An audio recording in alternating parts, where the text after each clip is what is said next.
तो सीता जी को किसके श्रम की चिंता है? राम जी के श्रम की चिंता है। और राम जी को किसके श्रम की, किसके थकावट की चिंता है? राम जी को सीता जी की। बल्कि सीता जी को थकी हुई देखकर, श्रमित देख करके राम जी तो रोने लगे। गोस्वामी जी ने इस प्रसंग का बड़ा भावपूर्ण चित्र कवितावली रामायण में प्रस्तुत किया। वो कहते हैं, और ते निकसी रघुवीर बधु धरि धीर दय मद में टक गए, जल की भरी चाल कनी जल की उठ सूख गए मधुराधर वै, फिर बूझती हैं चलनों के तकी, फिर बूझती हैं चलनों के तकी, वर्ण कुटी करिहो कित है, और पिय की लखी आतुरता पिय की लखी आतुरता पिय की, अखियाँ अति चारु चली जल स्वे, अखियाँ अति चारु चली जल स्वे।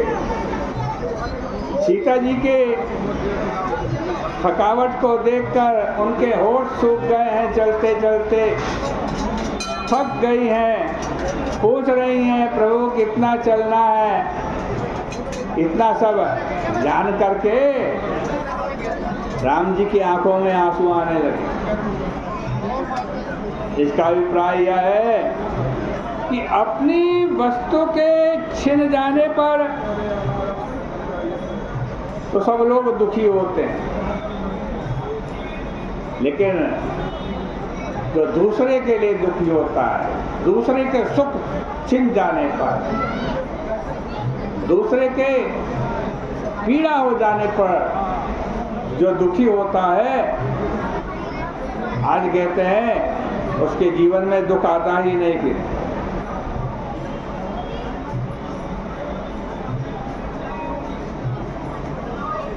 आज कहते हैं अपनी वस्तु छिन जाने पर, राज्य पाठ सब छिन जाने पर राम जी दुखी नहीं होते, दूसरे को दुखी देखकर दुखी होते हैं। आप कहोगे भाई ये तो हर व्यक्ति दुखी होता है, अपनी पत्नी को दुख हो तो पति को दुख होता ही है स्वाभाविक। सीता जी को दुख हुआ तो राम जी को भी दुख होने लगा, ये कौन सी बड़ी बात है? सीता जी तो उनकी प्रिया है, यदि अपनी प्रिया के दुख में दुखी हो गए तो इसमें प्रशंसा की क्या बात। किंतु गोस्वामी जी कहते चलो श्री सीता जी तो उनकी प्रिया है, लेकिन गीध उनका कौन है? जटायु से उनका क्या रिश्ता है? अरे गीध तो मनुष्य जाति का भी नहीं है, वह तो पक्षियों में भी सबसे निम्न जाति का पक्षी माना जाता है। परंतु भगवान राम ने जटायु को देखा तो प्रभु की क्या स्थिति हो गई। तुलसीदास जी कहते हैं कि यद्यपि प्रभु आए थे श्री सीता जी का पता लगाने के लिए, सीता जी की खोज में चल रहे थे भगवान राम, लेकिन जब गीध की दशा देखी ना भगवान राम, पंख कटे हुए हैं, घायल पड़ा है, रक्त बह रहा है, मरने वाला है, तो क्या हुई राम जी की दिशा कि तुलसी राम प्रिया बिसारी गए। राम जी यही भूल गए मैं क्यों घूम रहा हूँ जंगल में। सीता जी की खोज को ही भूल गए राम जी। क्या देख के? गीध की पीड़ा देख कर।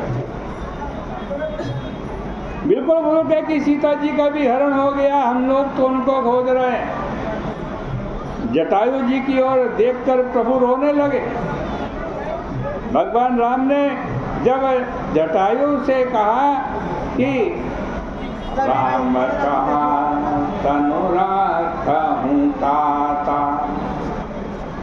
गीधराज जी आपको मैं जीवित रखूंगा, आप जीवित रहिए।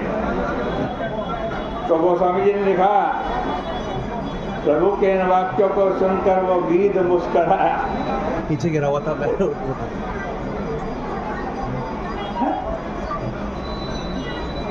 गीध राम जी की बात को सुनकर, जब राम जी कह रहे हैं तुम्हें जीवित रखता हूँ, जीवित रखता हूँ, तो वो गीध मुस्कराने लगा।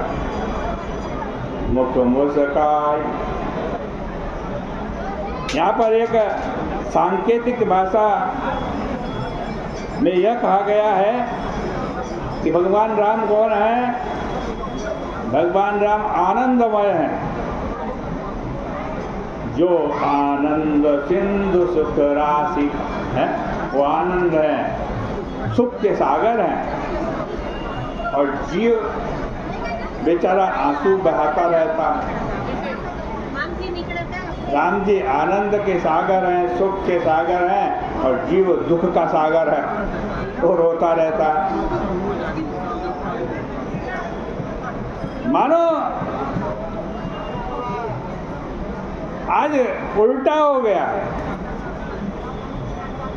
आज तो उस आनंद सिंधु भगवान श्री राम जो सुख सिंधु है, आनंद सिंधु है, उनकी आंखों में आंसू हैं,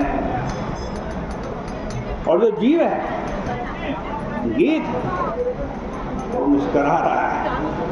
वो भगवान कह रहे तुझे जीवित रखता हूं, वो मुस्करा रहा।